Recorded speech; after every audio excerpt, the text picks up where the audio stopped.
Hello and welcome to this BUS3039 lecture on leading self. Today we're going to be discussing personality types.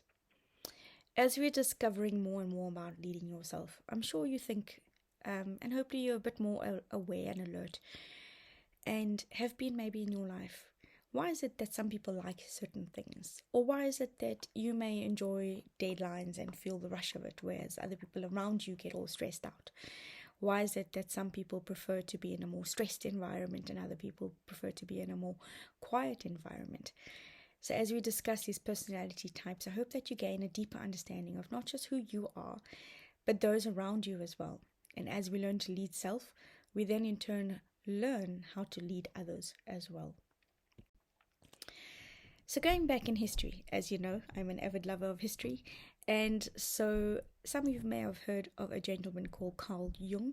He is a Swiss psychiatrist who in 1922 realized that there was a way that psychological types can be assessed through looking at personalities. He realized that individuals' behavior have very distinct patterns and characteristics, and looking at how we consume various things like our energy or perception or judgment gives a deeper understanding of the type of the person that we are. You may not have heard of Jung, but maybe you've come across something called the MBTI, or the Myers-Briggs Type Indicator. This was developed by Catherine Cook Briggs and Isabel Briggs Meyer, a mother and daughter team, who were both highly educated. And funny enough, neither of them were psychologists or psychiatrists, but they'd both been studying Jung's work for a long period of time and realized that there was a way to develop a scientific model to assess these different types of people.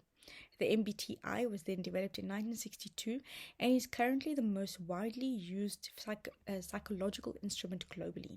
It's used by many Fortune 500 companies and many companies within the USA and, as I said, even here in South Africa. It's important to note, though, that the MBTI is not a great tool for a selection process or hiring of people. It also is unrelated to job performance.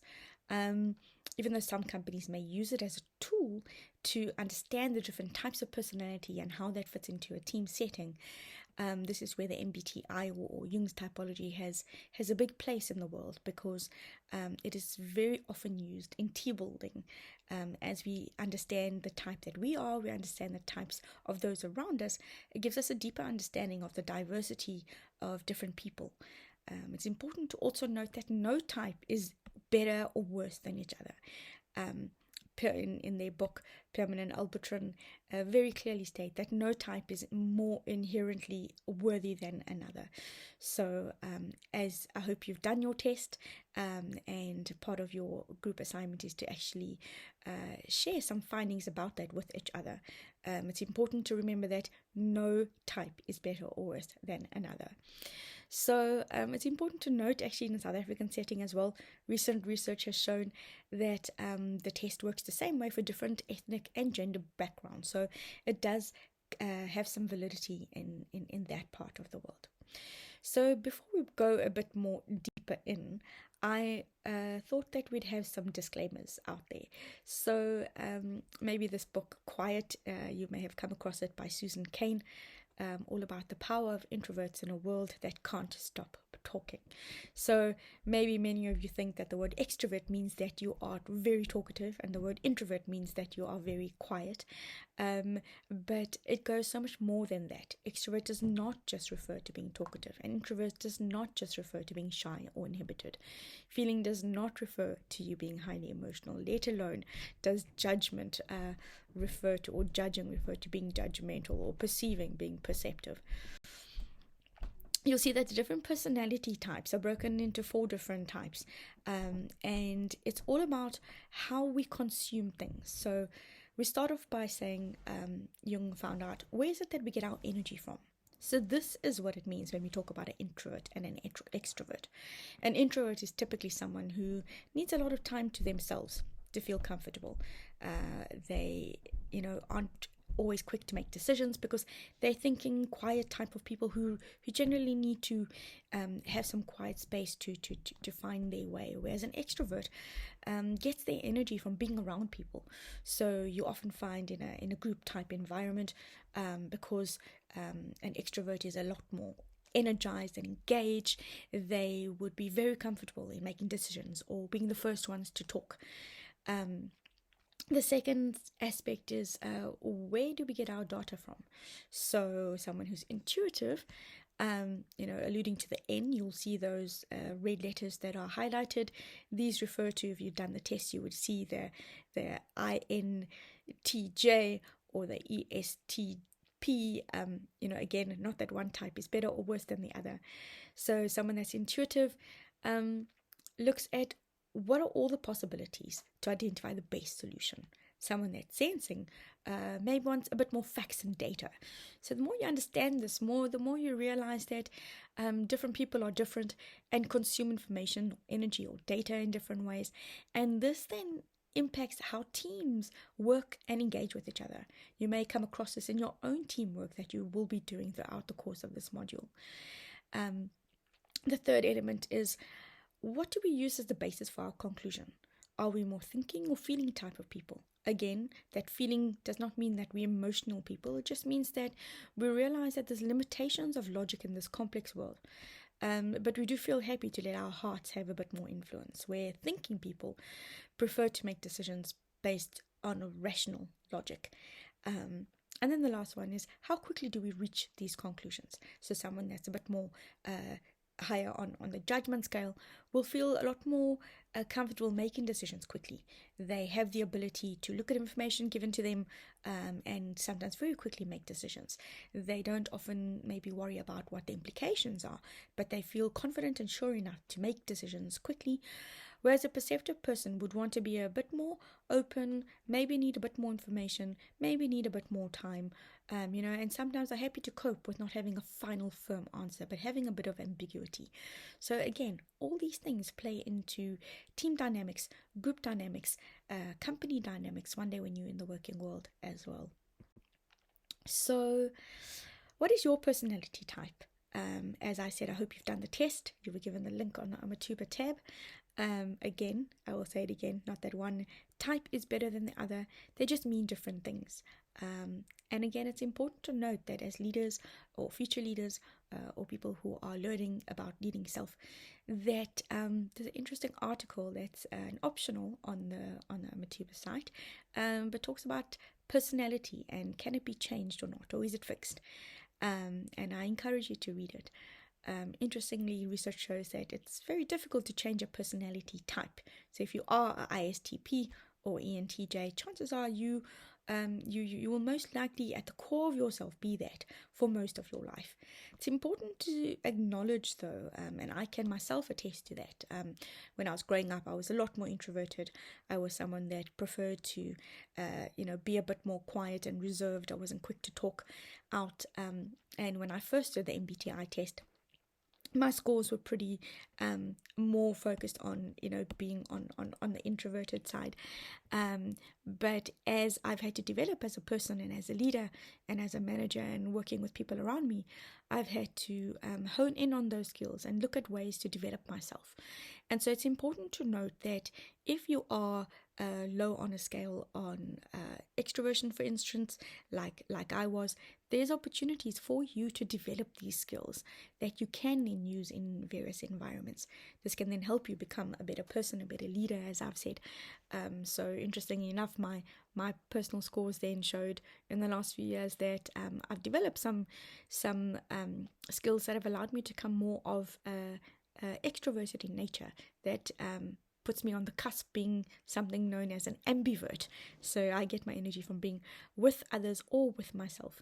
So I encourage you to read through these various things. We covered the various things about where you get your energy. Are you inwardly or outwardly focused? How do you prefer to take your information? Are you more sensing or intuitive? How do you prefer to make your decisions? Are you more of a thinking type of a nature or a feeling type of a nature? And how do you prefer to live your outer life?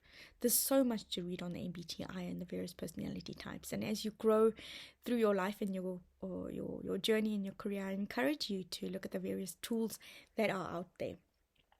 So, as I'm saying again and again, I'm going to go back to the leading self, and that now that you've got this information and these learnings and understandings, how will you lead yourself better?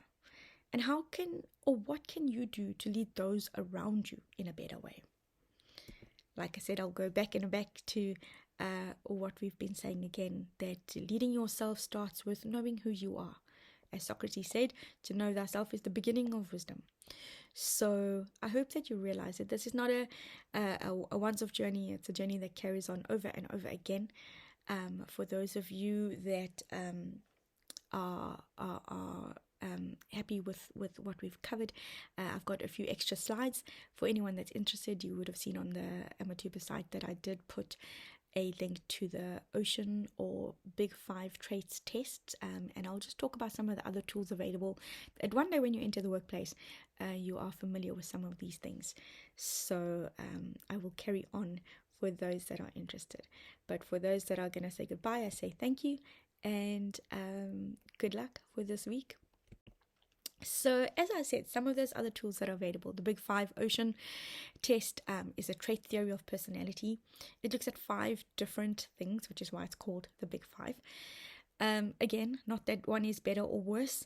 It's that who are you as a person? So it looks at how open are you? Are you more of an independent, creative, curious type of a person? Are you someone who sticks to rules and practical and conventional things?